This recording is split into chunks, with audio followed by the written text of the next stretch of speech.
Kita buka Alkitab kita di Kitab Kejadian, pasal yang ke-8, ayat yang ke-22. Kejadian pasal yang ke-8, ayat yang ke-22.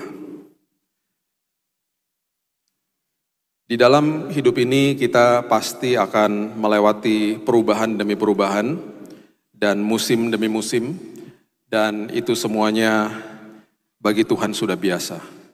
Bagi kita pastinya tidak biasa, bagi kita bahkan perubahan yang terjadi yang tidak membawa kenyamanan bagi kita justru akan membuat kita gelisah hari lepas hari. Tetapi inilah kehidupan. Kejadian 8 ayat 22 mengatakan selama bumi masih ada, takkan berhenti-henti, musim menabur dan menuai, dingin dan panas, kemarau dan hujan, siang dan malam. Kita mau belajar, ada beberapa hal yang Tuhan mau sampaikan kepada kita tentang sebuah perubahan supaya kita mengerti ketika musim berganti, saya harusnya bangga, saya harusnya teguh karena ada sesuatu yang Tuhan sedang kerjakan di dalam hidup kita. Tuhan selalu kerja, Tuhan selalu membawa kebaikan dan merangkaikan semua hal untuk membawa kebaikan bagi kita. Itu sebabnya Roma 8 ayat 28 itu dimulai dengan kata atau kalimat yang saya sangat-sangat suka, dimulai dengan kalimat, kita tahu sekarang bahwa Allah turut bekerja dalam segala sesuatu untuk mendatangkan kebaikan bagi mereka yang mengasihi Dia, yaitu bagi mereka yang terpanggil sesuai dengan rencana Allah. Kita tahu sekarang, itu kalimat yang sangat luar biasa. Sekarang itu berarti hari ini saya tahu bahwa Tuhan bekerja dalam segala hal. Selagi kita melewati masalah, seringkali betul kita tidak bisa melihat yang kita lihat masalahnya. Tetapi ketika kita sampai kepada destinasinya yang Tuhan mau bawa kita, di situ kita bisa deklarasi ayat ini, kita tahu sekarang bahwa Allah turut bekerja dalam, ada kalimat ini, segala sesuatu. Bukan hanya satu-satu saja, tetapi segala sesuatu. Dan itu sebabnya kita akan melihat keindahan di dalam hidup kita di hari esok. Itu pasti begitu, selalu begitu. Ya. Anak saya, Raina yang 23 tahun ini, dia telepon saya minggu lalu. Kami berdiskusi panjang lebar, karena selama 2 tahun terakhir ini, dia dengan intens, cukup intens. Dia dipanggil sama Tuhan untuk melayani anak-anak muda di kota Los Angeles. Awalnya dia di-schedule untuk khotbah di kebaktian remaja. Kemudian sekarang diberikan tanggung jawab lebih lagi. Kemudian ada gereja yang mendengar hal itu, mengundang dia. Dan itu sebabnya dia berdiskusi dengan saya tentang firman Tuhan, apa yang harus disampaikan, kemudian pesan-pesan Tuhan yang ditaruh di dalam hatinya, dia tanya sama ayahnya, dia tanya sama saya, Dad ini gimana? Berdiskusi. Kemarin, minggu lalu, kami mengutip lagi ayat ini. Kita berdua berdoa dan saya katakan kepada dia, kita tahu sekarang Tuhan, terima kasih Tuhan. Kenapa saya katakan begitu? Kenapa saya mengisahkan ini? Mungkin Bapak Ibu pernah mendengar sekelibet daripada kisah dia. Ditarik mundur. Kenapa hari ini kita bisa katakan kita tahu sekarang dan dia menghidupi panggilan Tuhan dalam hidupnya hari ini. Dan dia ada di tempat itu karena Tuhan mau dia ada di situ. Kita tarik mundur, di bulan Desember kemarin dia wisuda, lulus. Dari sebuah sekolah namanya Biola University. Ditarik mundur lagi, tahun 2019, dia atau saya dikirim email sama rektor dari sekolah itu untuk memberikan dia beasiswa sehingga dia pergi ke situ. Ditarik mundur lagi, kenapa dia dapat beasiswa? Karena angkanya bagus sekali waktu dia sedang di bangku SMA. Lulusnya dengan angka yang outstanding. Ditarik mundur lagi, kenapa dapat angka yang luar biasa bagusnya, sementara ayahnya di tahun 2019 sedang sakit, dirawat, kena penyakit kanker, divonis 3 bulan mati saya. Di saat yang sama, dia datang ke rumah sakit setiap hari Jumat, Sabtu, dan Minggu untuk besuk saya. Waktu itu lagi di Singapura, dia sekolah di sana SMA, dan kemudian dia datang ke kamar saya untuk belajar menghadapi ujian. Berkali-kali saya dalam kondisi yang hampir meninggal karena kritis. Dan setiap kali saya dalam kondisi kritis, kok bisa itu selalu terjadinya Senin sampai Kamis. Setiap kali dia datang ke kamar bawa bangkelannya dia untuk belajar Jumat, Sabtu, dan Minggu, saya dalam kondisi yang baik-baik saja. Tuhan seolah-olah membutakan matanya sehingga dia tidak tahu saya dalam kondisi kritis. Sehingga saya kasih tahu sama istri dan suster-suster, jangan kasih tahu sama dia. Sehingga dia tidak tahu. Dan akhirnya dia bisa belajar. Dia bisa dapat angka yang baik. Dia dapat beasiswa. Waktu sebelum berangkat saya ngaku sama dia. Dia nangis, kenapa gak dikasih tahu? Saya bilang bukan saya yang gak mau kasih tahu, Tuhan yang gak kasih tahu. Supaya kamu bisa belajar, kamu dapat beasiswa, kamu berangkat. Dan hari ini kamu menghidupi panggilan Tuhan. Kamu melayani Tuhan di sana.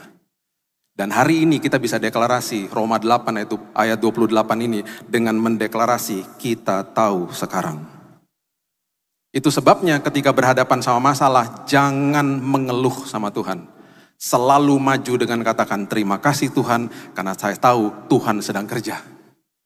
Dan nanti setelah selesai semuanya, setelah kita sampai ke destinasi itu, kita bisa deklarasi ayat ini, aku tahu sekarang Tuhan, bahwa Tuhan turut bekerja dalam segala sesuatu. Bahkan hal-hal yang buruk Tuhan rangkaikan untuk membawa kebaikan bagi kita. Itu sebabnya setiap kali kita berhadapan sama sebuah proses, pasti gak enak, pasti berantakan, pasti berantakan. Saya nih suka makan coklat chip cookies. Istri saya waktu tahu saya suka makan itu, dia berusaha untuk buatin saya. Dia lihat resep, dia lihat YouTube, dia kemudian mulai buatin buat saya. Trial dan error selalu.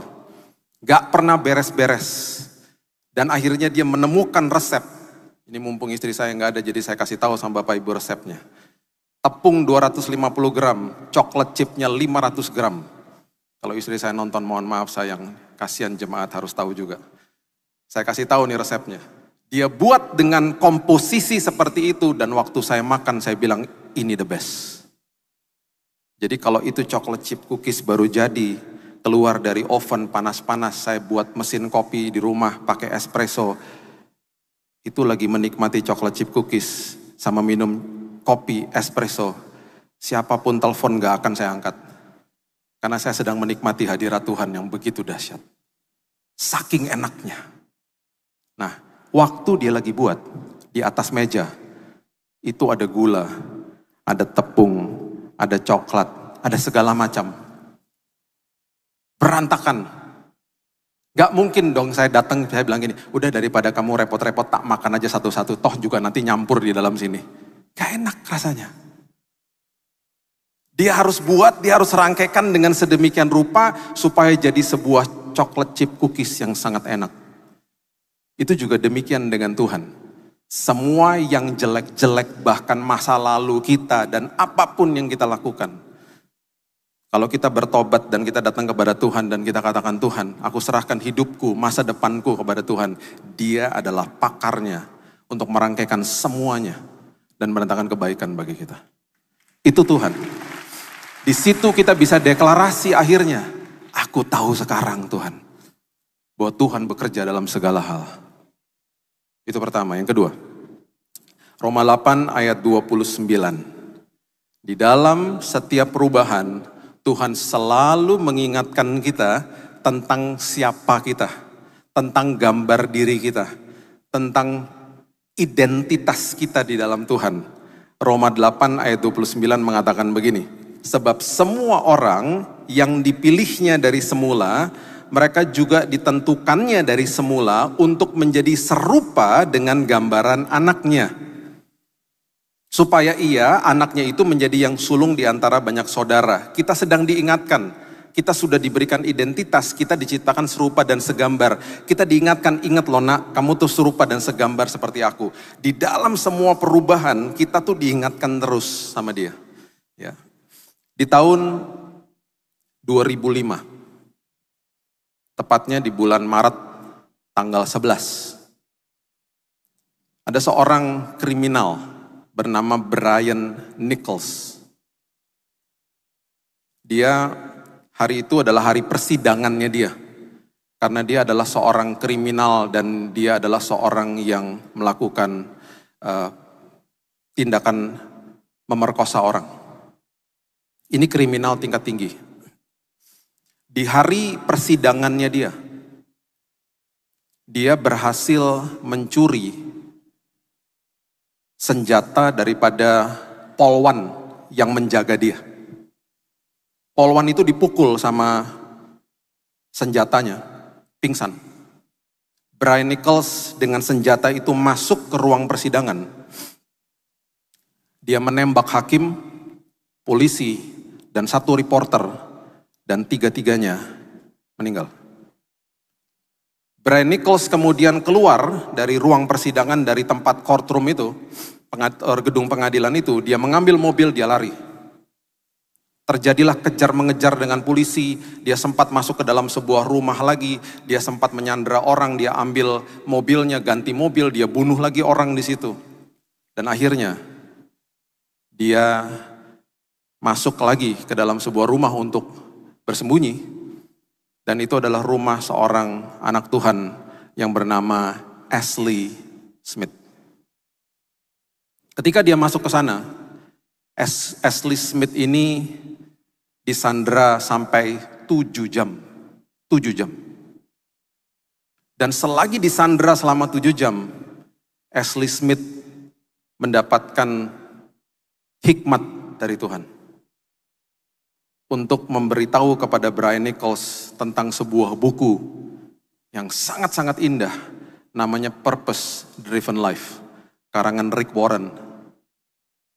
Dia ambil bukunya. Selagi dia disandera, dia bilang sama penjahat itu, coba deh kamu baca buku ini. Selama kurun waktu 7 jam, dalam proses penyandaraan, si Brian Nichols ini membaca buku Purpose Driven Life. Buku yang menceritakan kenapa kita ada di dalam dunia ini. Kenapa Tuhan ciptakan kita. Kenapa kita dibilang serupa dan segambar seperti Dia. Apa identitas dalam hidup kita? Siapa kita posisi di dalam Tuhan? Dia baca, dia baca, dia baca. Dan akhirnya dia bertobat. Dia menyerahkan dirinya kepada polisi dengan damai. Karena hari itu dia mengerti siapa dirinya di dalam Tuhan. Seorang kriminal, seorang jahat dalam waktunya Tuhan. Ketika sudah genap waktunya, ketika manusia mengerti siapa dia di dalam Tuhan, dia akan bangkit. Dia akan menghidupi hidupnya dengan maksimal. Bahkan seorang penjahat pun bisa berubah dalam waktu yang sekejap. Itu sebabnya di dalam setiap perubahan yang terjadi dalam hidup ini, selalu bilang sama Tuhan, ingatkan diri kita, lihat di cermin Tuhan, seperti Roma 8 ayat 17 mengatakan, aku ini anak lo Tuhan, aku ahli waris, dan aku adalah orang yang punya hak penuh atas semua janji Tuhan. Dan terima kasih Tuhan, hari ini Engkau ingatkan aku serupa dan segambar seperti Tuhan. Berarti tindakan dan perkataanku Tuhan, walaupun aku mengalami perubahan yang tidak enak dalam hidupku, aku diingatkan bahwa aku serupa dan segambar seperti Tuhan. Itu akan membuat kehidupan kita merdeka di dalam Tuhan. Terima kasih Tuhan, aku sudah dilayakkan. Terima kasih aku sudah dibenarkan oleh Tuhan. Kemudian yang ketiga, di dalam setiap ada perubahan, hal sederhana terjadi. Tuhan mau menguji karakter kita. Coba lihat sama-sama di 1 Petrus pasal yang pertama, ayat yang ke-7 mengatakan begini. 1 Petrus pasal yang pertama, ayat yang ke-7. Maksud semuanya itu ialah untuk membuktikan kemurnian imanmu yang jauh lebih tinggi nilainya daripada emas yang fana, yang diuji kemurniannya dengan api, sehingga kamu memperoleh puji-pujian dan kemuliaan dan kehormatan pada hari Yesus Kristus menyatakan dirinya. Diuji kemurniannya dengan apa? Dengan api. Ada seorang ibu yang datang kepada pengrajin perak Dia katakan, waktu sedang dimurnikan peraknya ditaruh di mana mas? Si masnya bilang, oh di dalam api lah bu. Roh Kudus bicara sama dia, ketika engkau sedang dimurnikan, ketika terjadi proses, terjadi perubahan, itu rasanya seperti dibakar-bakar di api. Dia tanya pertanyaan yang kedua, mas, waktu mas lagi murnikan peraknya itu mas di mana posisinya? Loh saya nggak kemana-mana, saya pegangin pakai tongkat yang panjang. Roh Kudus bicara lagi sama dia, ketika engkau sedang menghadapi perubahan, proses dalam hidupmu, aku juga nggak pernah kemana-mana, aku ada di situ, mendampingimu.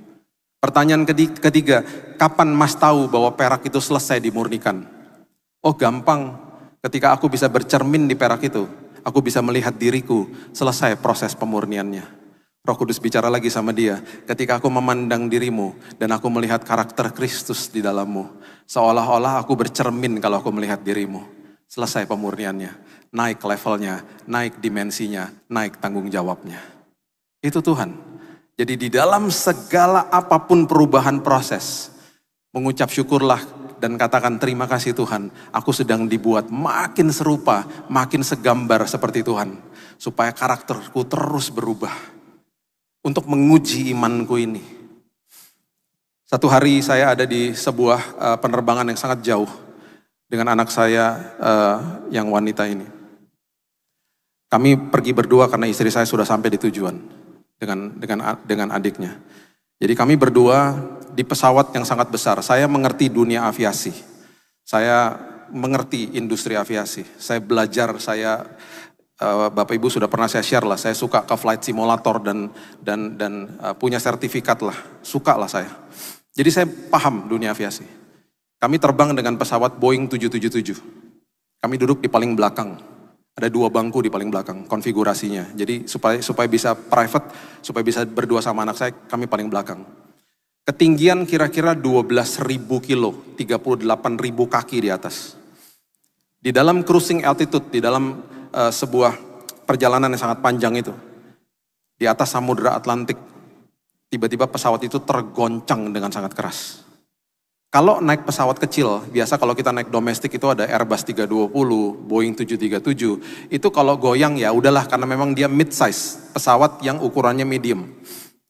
Kalau pesawat besar, biasanya kalau terjadi turbulensi nggak begitu berasa. Kalau sampai berasa, itu berarti turbulensinya parahnya luar biasa. Dan mulai pesawat itu tergoncang dengan sangat keras. Di kemalaman hari itu saya buka jendela dan saya lihat betul-betul sayapnya udah seperti mengayun-mengayun begini.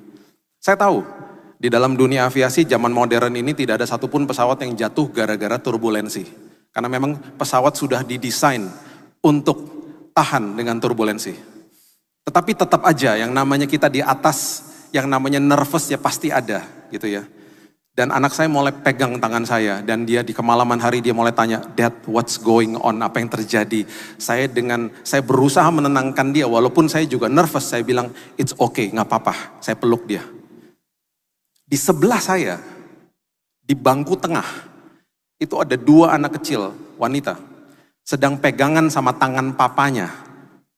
Dan karena pesawatnya goyang-goyang, bagi mereka mungkin itu ayunan. Karena mereka anak kecil, mereka gak paham. Jadi bagi mereka berdua, mereka dua-duanya mengayunkan tubuhnya dengan suara seperti begini. Sambil tersenyum.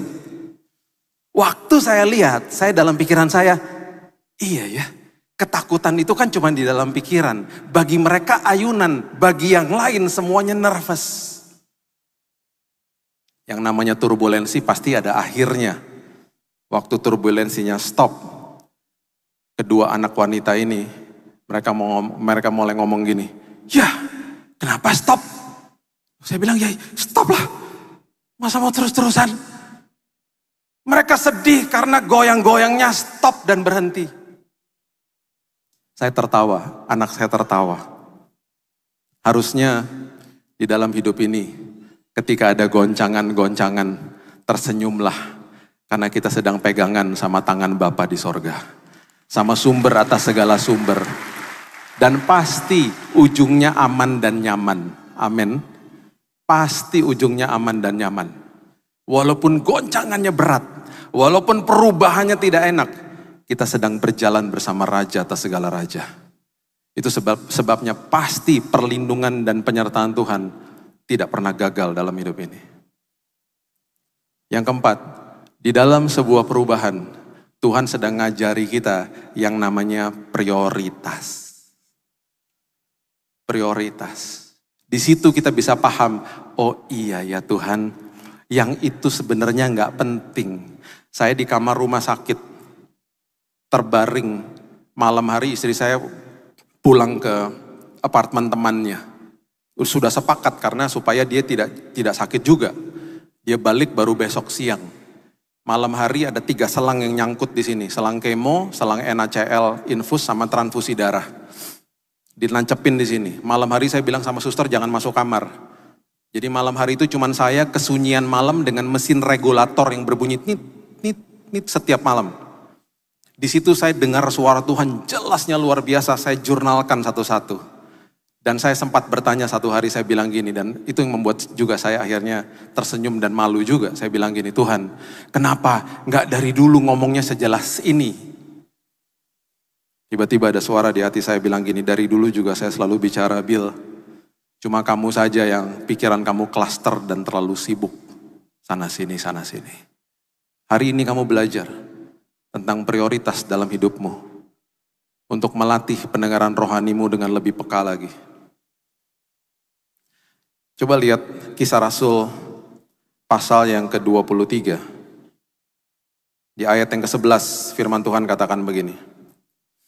Kisah Rasul 23 ayat 11. Tuhan menghampirinya dan berkata, kuatkanlah hatimu, sebab sebagaimana engkau dengan berani telah bersaksi tentang aku di Yerusalem, demikian jugalah hendaknya engkau bersaksi di Roma. Tuhan sedang menyuruh Paulus pergi ke Roma.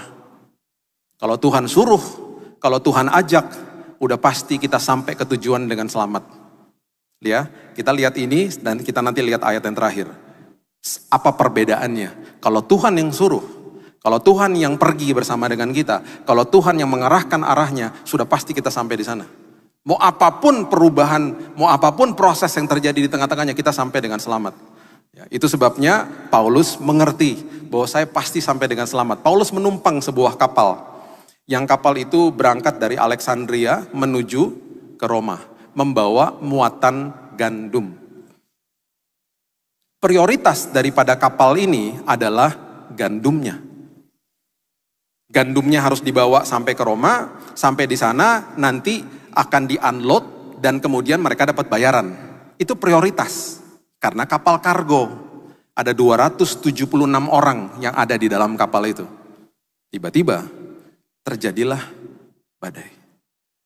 Badai menimpa kapal itu. Di saat badai menimpa, mereka mulai paham bahwa prioritas mereka bukan muatan, tetapi nyawa mereka.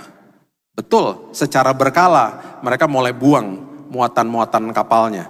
Coba lihat Kisah Rasul 27 ayat 18. Kisah Rasul 27 ayat 18. Karena kami sangat hebat diombang-ambingkan angin badai, maka pada keesokan harinya mereka mulai membuang muatan kapal ke laut.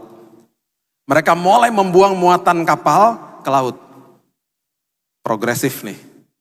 Dan akhirnya di Kisah Rasul 27 ayat 38 mengatakan, setelah makan kenyang, mereka membuang muatan gandum ke laut untuk meringankan kapal itu. Yang tadinya prioritas, tidak menjadi prioritas lagi. Karena mereka tahu bahwa nyawa mereka yang merupakan prioritas. Di dalam perubahan, selalu Tuhan ngajari kita, oh sorry ya Tuhan, selama ini rupanya kurang doa. Selama ini saat teduhnya bolong-bolong. Oh selama ini Tuhan, aku gak nabur ketaatan. Oh selama ini aku gak begini dan lain sebagainya. Diarahkan kembali, di-realign sama Tuhan. Dikasih tahu yang prioritas yang mana. Ada seorang teman-temannya saya. Dia baru beli mobil baru. Mobil hitam metalik. Mobil baru kalau baru dibeli biasanya yang punya tuh latah. Dicuci, dibersihin terus. Sama seperti bapak ini. Dibersihin terus, dicuci terus setiap hari. Satu hari dia pulang. Hujan. Sampai di rumah, karena dia kecapean, dia tidur. Mobilnya nggak sempat dicuci. Anaknya yang masih 5 tahun, yang setiap hari ngelihat papanya cuci mobil, punya inisiatif dan punya maksud yang sangat baik. Mau cuciin mobil papanya. Dia kemudian keluar, dia isi embernya dengan air sabun. Kemudian dia mulai mikir, ini kalau membasuh mobilnya ini pakai apa? Rupanya lapnya itu kan ada di dalam mobil. Dia mulai mikir, mungkin dia mikir begini, oh mama itu kalau misalnya di dapur lagi gosok dandang pakai serabut kawat, kan bersih. Ya aku ambil aja serabut kawat yang ada di dapur.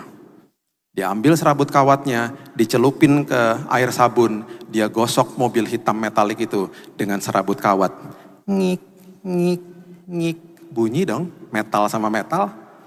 Setelah selesai disiram sama air, anak itu menjerit karena dia melihat dari depan sampai belakang mobilnya baret semuanya. Di saat itu papanya bangun. Di saat itu papanya menjerit, anaknya menjerit, papanya menjerit bersama-sama. Di saat itu dia katakan, saya hampir tampar anak saya. Ada suara Roh Kudus katakan, jangan lihat tindakannya, lihat hatinya. Dia peluk anaknya, dia nangis sejadi-jadinya. Dia nangis, anaknya juga nangis. Anaknya nangis menyesal, papanya nangis karena mobilnya baret-baret. Tapi di saat itu dia mengerti, yang jadi prioritas adalah anaknya, bukan mobilnya. Dia paham di situ bahwa kalau saya tampar dia, pemulihannya panjang. Ini hanya sekedar barang fana. Hati anakku lebih berharga. Itulah perubahan. Tuhan lagi ngajarin kita prioritas. Dan pada akhirnya Tuhan ajarin kita untuk percaya sama janjinya. Kedengarannya sederhana, melakukannya tidak sederhana. Itu sebabnya perlu yang namanya percaya. Buktinya coba lihat. Saya tutup dengan ini ya. Markus pasal yang keempat. Dimulai dari ayat yang ke-35. Markus 4 ayat 35. Tadi Paulus disuruh ke Roma. Dia tahu dia pasti kalau disuruh sama Tuhan pasti nyampe. Coba lihat ini.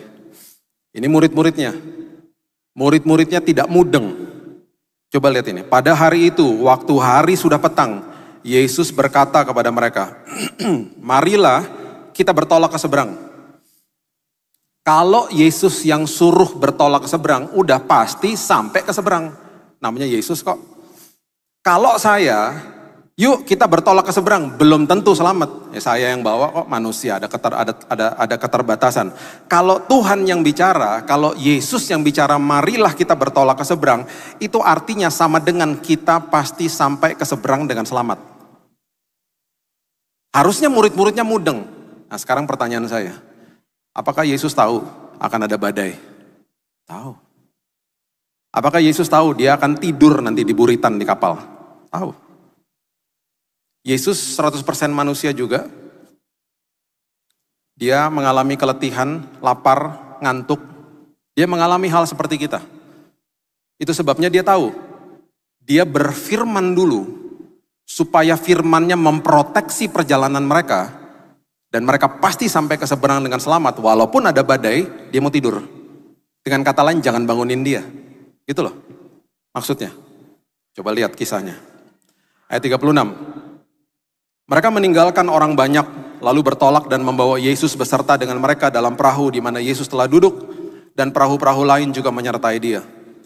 Lalu mengamuklah taufan yang sangat dahsyat, ombak menyembur masuk ke dalam perahu sehingga perahu mulai penuh dengan air.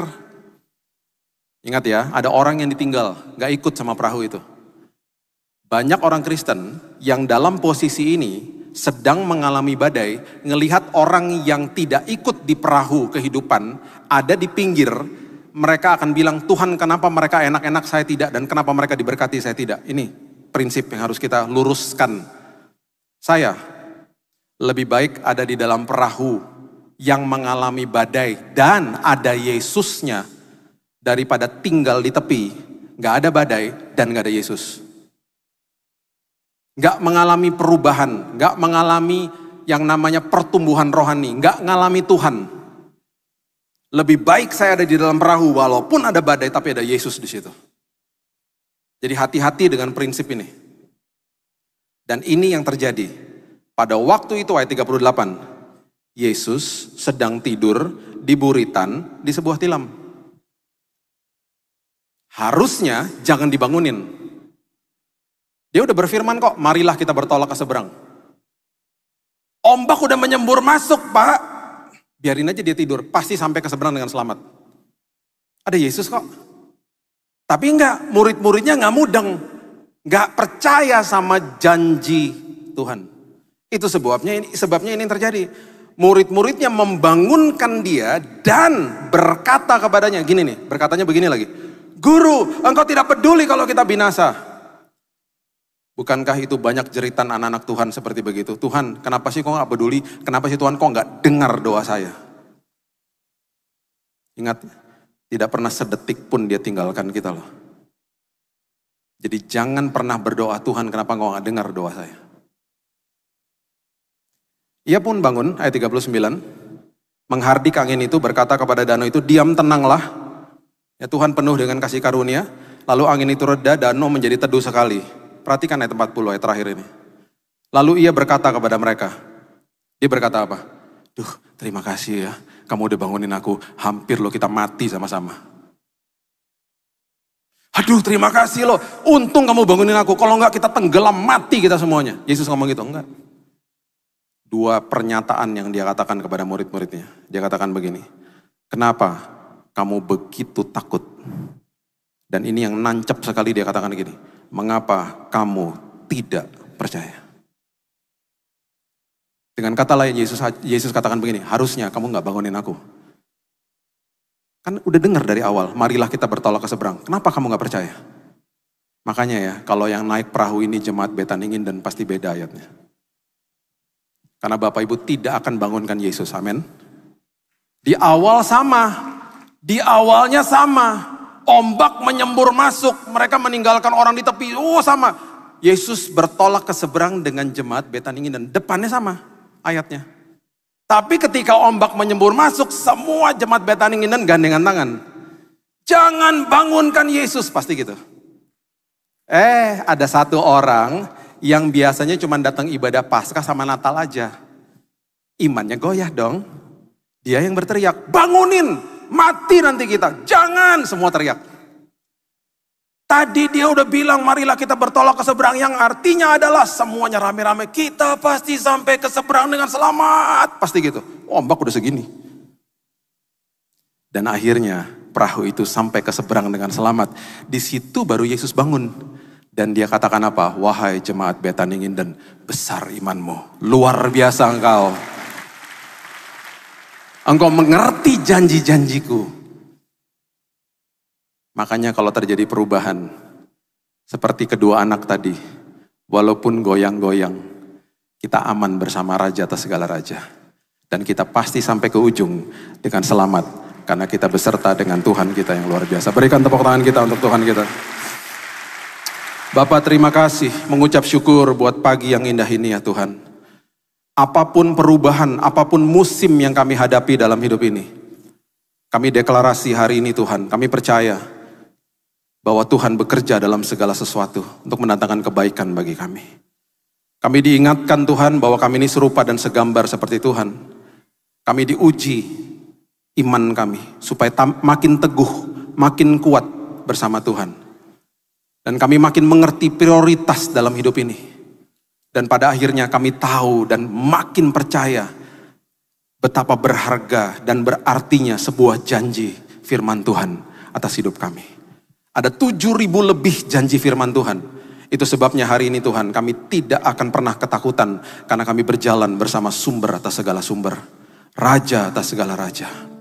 Terima kasih Tuhan, kami pasti sampai ke seberang dengan selamat karena kami berjalan bersama Tuhan. Terima kasih Bapa. Apapun perubahan dalam kehidupan kami yang sedang kami alami, apapun yang sedang kami gumuli pada saat ini, hamba-Mu berdoa Tuhan, kesembuhan sudah terjadi, pemulihan terjadi, provisi Tuhan terjadi dalam setiap hidup kami. Kami terima di dalam nama Tuhan Yesus Kristus. Kami berdoa dan mengucap syukur. Kita sama-sama katakan, amin.